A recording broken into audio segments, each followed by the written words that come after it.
Welcome to the Mile High Podcast. This is your host, Dr. Daniel Knowles, coming from an altitude of 5,280 feet with the first podcast after episode post Mile High 7. We're grateful to be here with you. And if you are listening to this podcast, whether it be on iTunes, Stitcher, YouTube, or all the many podcast channels as this is downloaded around the world, make sure you hit subscribe. You never want to miss an episode of Mile High Tick. Today, I am so pleased to have on this episode the student contest winner for Mile High 7. The Mile High, we always here have a student contest and a doctor speaker contest. Alec Verkuilen Brogan, and I'm hoping I'm pronouncing his name right. I'll get it right by the end of the podcast. That was pretty good. He's been to 4 Mile Highs, and this is going to be a great student perspective on Tick and Mile High. Welcome to the podcast, Alec. Thank you very much. And that was a really good job with my name. Was it close? It was close. It was very close. All right, good. Very close. Well, first of all, we're glad to have you here, and we're glad that you've been to Mile High 4 times now, and glad to see you grow through your chiropractic process. First off, let's start with this coming off this past Mile High. How was Mile High 7? Mile High 7 was truly beautiful for a number of reasons. I would say one of the primary reasons is the leveling up of community. With everyone that came from our school, there's like this really awesome, palpable energy that's present that we're all carrying from it. And I think it's actually sustained even our academics to a degree. Definitely created a whole new level of integrity in the web of our community here. So that's been awesome. That's outstanding, and that's part of our vision is see that happen in all schools, and chiropractic, Mile High be a force for good within chiropractic's future, which is our students. So, and also that being said, what was it like to be on stage for the first time at Mile High? Yeah, so it's interesting, as many people know, stage fright is one of the top fears for across all of humanity, supposedly, right? That and like death. Right. And I gotta say, I mean, I enjoy speaking in general, but it was such a supportive environment that I literally felt carried. Awesome. I truly felt carried. The field is so rich, and it was just amazing to go up there and just share who I am, my heart, and my vision, and I'm still buzzing from it. It was awesome. Awesome. And people raved about it. It was great to have a first person ever to be on stage with a guitar. So you've got that. You've got that title. Nobody can take that away from you. Great. and to see that it really is a community impact, Mile High. So that being said, let's have people get to know you. Oh, actually, one more thing on that. Would you recommend, because you entered for the speaker contest, and we do that each year, would you recommend people entering that in the future? I do, yeah. And I would say, the best thing to do is to just get energized and really tap into what your message is, just as a chiropractor and as just a person that has something to share and a vision, and get out there and make a video and trust the process. Yep, step up. Now that being said, let's help people get to know you a little bit. What was your background and drew you to the world of chiropractic? Yeah, so that's a big story. So just to be concise, my life really changed a lot when I was around 16 years old. Just a total major shift in perspective and perception really of just life in general.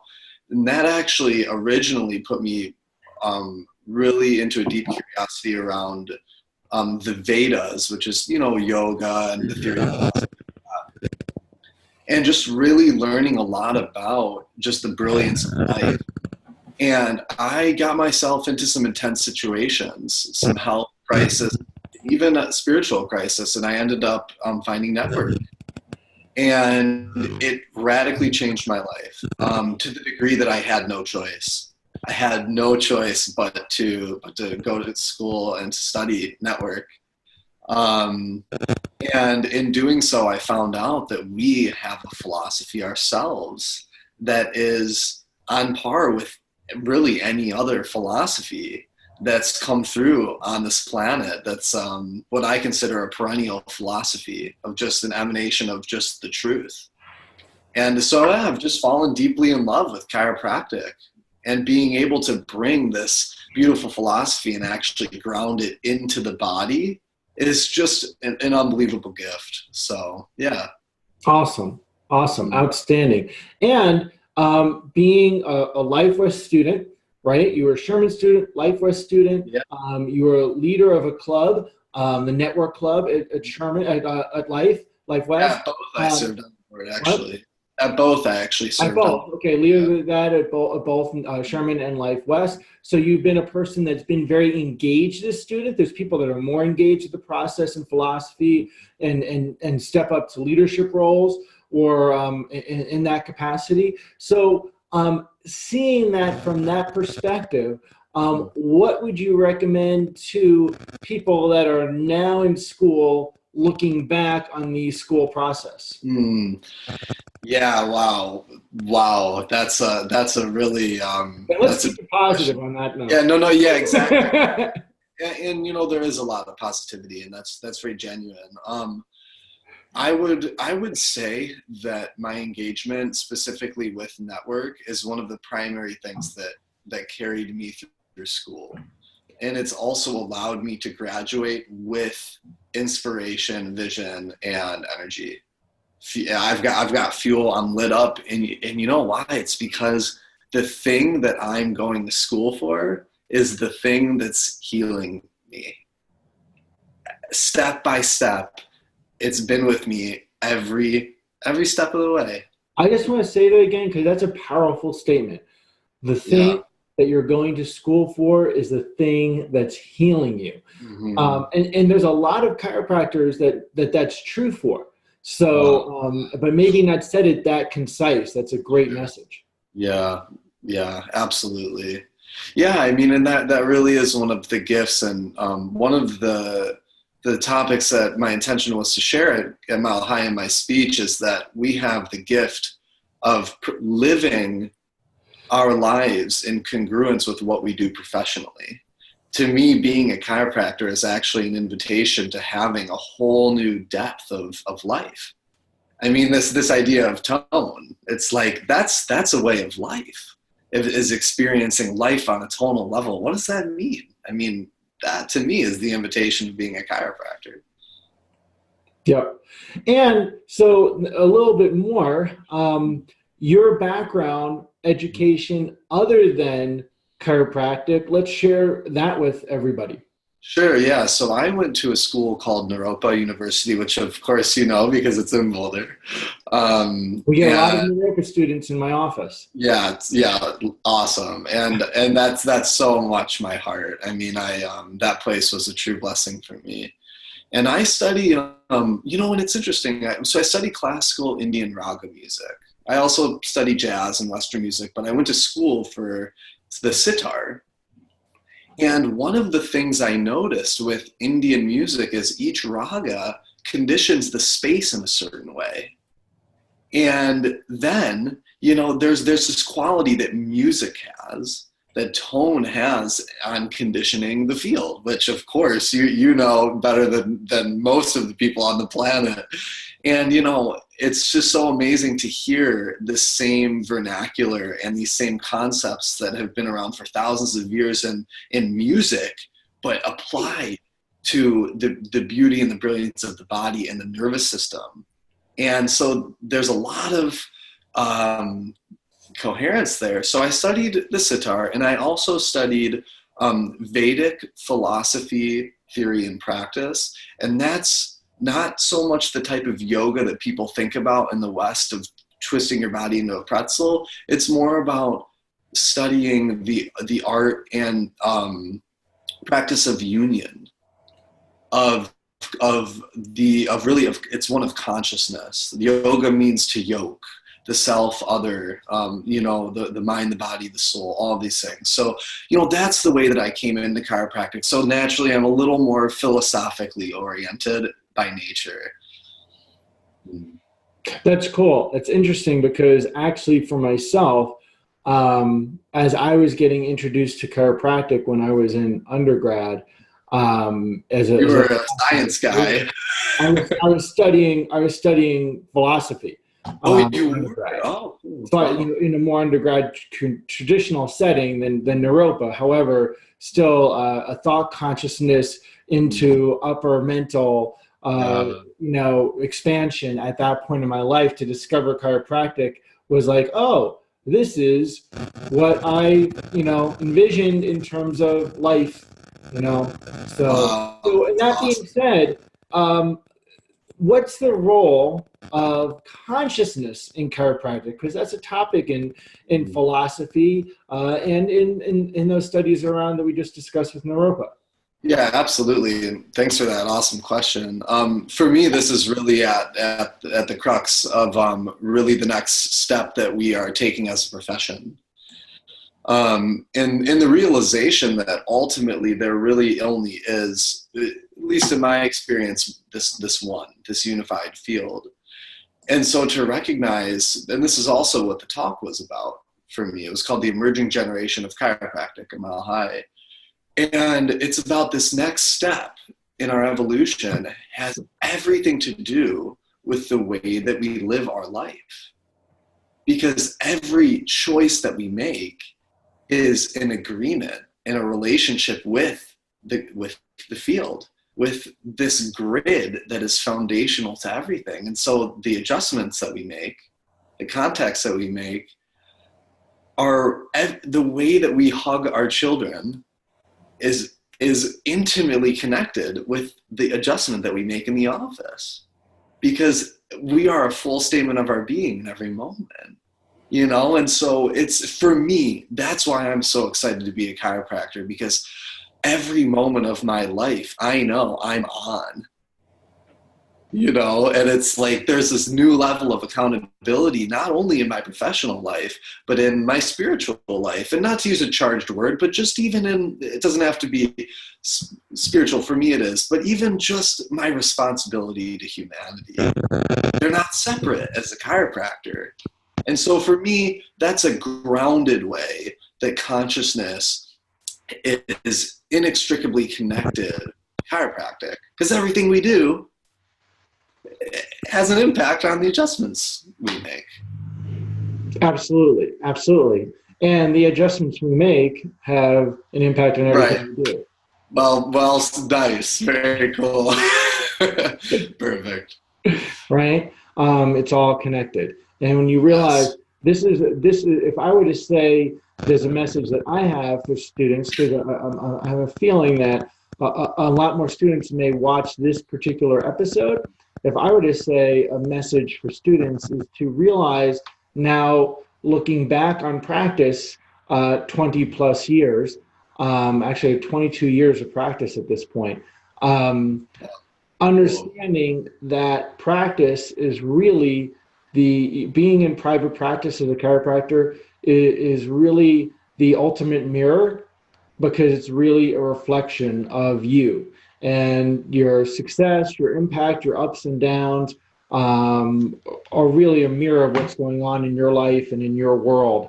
And focusing on your growth is crucial to be able to help grow others. And that's what you're doing as a practitioner. You're helping others grow. You're not fixing them or having them have less of something they don't like. I mean, well, some people, that's their focus, but Sure. A chiropractor's focus in the Mile High vision is that you're helping people, facilitating their next level of growth and their next level of reaching for more and experiencing more in their life.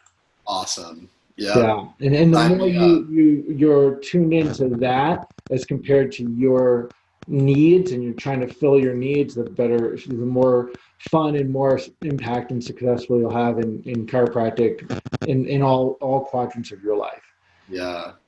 Yeah, no, it's so beautifully put. It does seem that if we could set our vision, and at least for me, I'll say that this works for me. When I set my vision on something larger that I'm building, there's this constant invitation, right, for me to do more. Instead of diminishing, how can I get back? It's how can I actually be supported in building and evolving.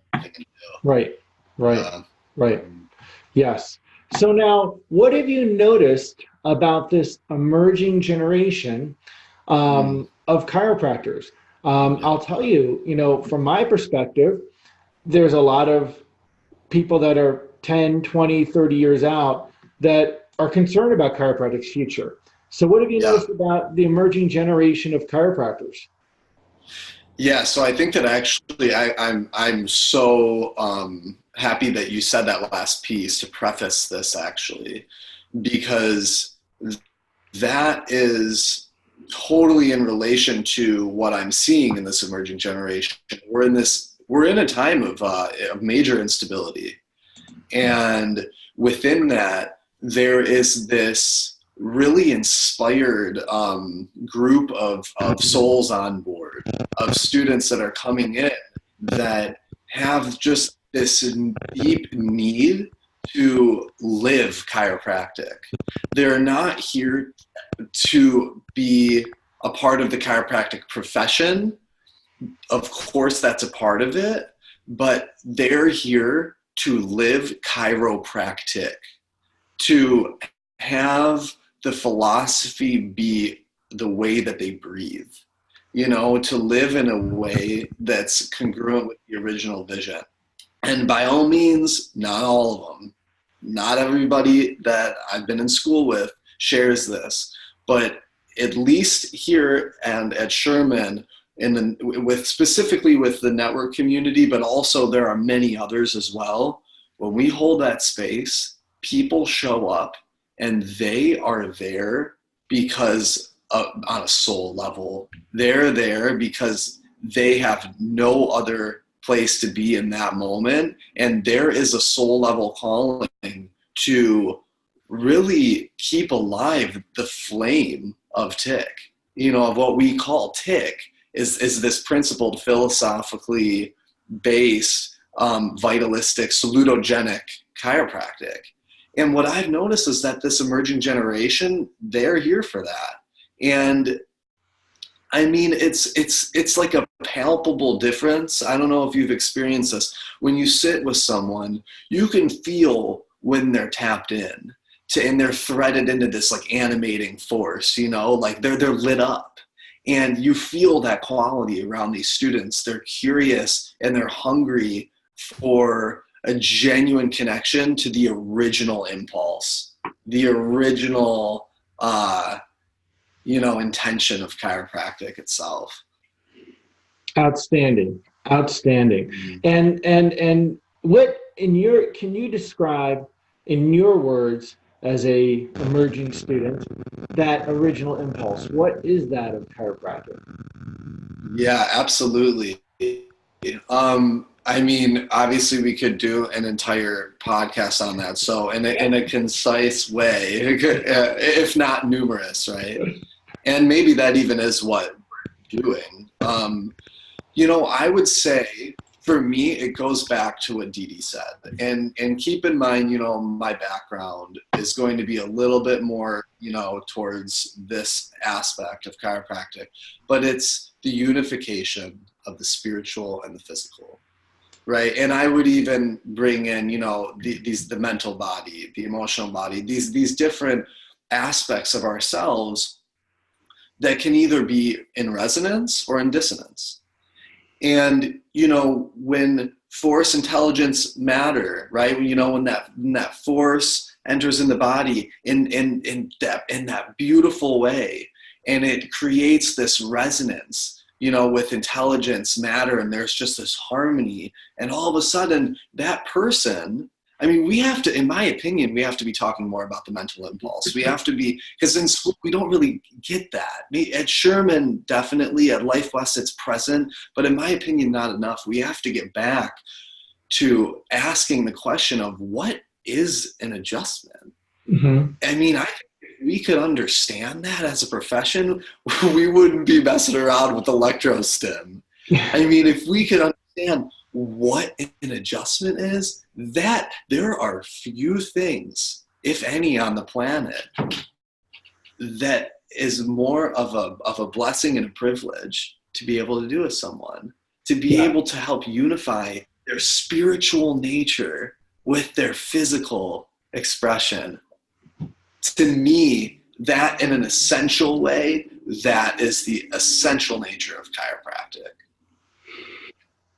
And that's crucial that, people, it's crucial for chiropractors to realize that they're instrumental into the evolution and transformation of the planet.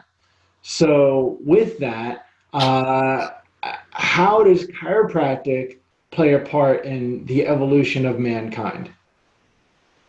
Yeah, or humankind. Yeah, totally. So many ways to go with that. I think it's that small slip. It's affecting a nation. Affecting all of humanity. And I think that we need to, in my perspective, we need to begin to see ourselves as facilitators of a process and recognizing that at all times there's this universal and innate process that's happening. And in a sense, as chiropractors, we're here to be stewards of that. We're here to really facilitate this grand symphony of life itself. And so if we are, in fact, evolving as a humankind, if that is truly happening, then who else has the technology in which to tune this organism of humanity in such a way that we can actually live to what our birthright is as a people, our destiny as a humankind? Who else but chiropractors then to facilitate the harmony of this evolution? No one, in my opinion. We are perfectly positioned in what is happening on our planet right now. There is no one else that has a technology, in my understanding. And for me, I choose to be deeply involved in network. For me, that's personally what I feel is positioned the best to really help facilitate the evolution of humanity into this second tier of consciousness that we so often talk about. We're the ones that we've been waiting for. Yep, and then that is a perfect segue to something you sent us, which is we asked you your favorite quote, which was, "As we see ourselves, so we see the world." What can you say about that relative to this discussion we've been sharing? Yeah, so the nervous system, right? I'm sure this has been said before, I don't know, but something I always love to say is that the nervous system is the most physical expression of the spiritual world and the most spiritual expression of the physical. And I'm sure you'll let me know if someone said that before, but because if someone knows, it's you. But that's the thing. It's like this window. As we see ourselves, are we subluxated? Do we see a subluxated world? Are we clear? Do we see a clear world? Are we loving? Do we see a loving world? Are we compassionate? We see a compassionate world. We go out. If our spinal cord is in a certain pattern, right? I mean, that is emitting information. That there's this resounding tone. I mean, it's like, come on, as chiropractors, it's like to even be able. This should be so foundational. This should be our foundation. But I mean, we have a pattern in our spinal cord, the most essential aspect of our physical being. we will entrain to that in the world. If we're angry, we're going to meet angry people. And why? Because life is intelligent. There's a lesson there. It's not because we're doomed. It's because that is the lesson we're broadcasting to life that we need to learn. We're saying, hey, I haven't processed this. I need someone to show up in my life to help me learn this lesson.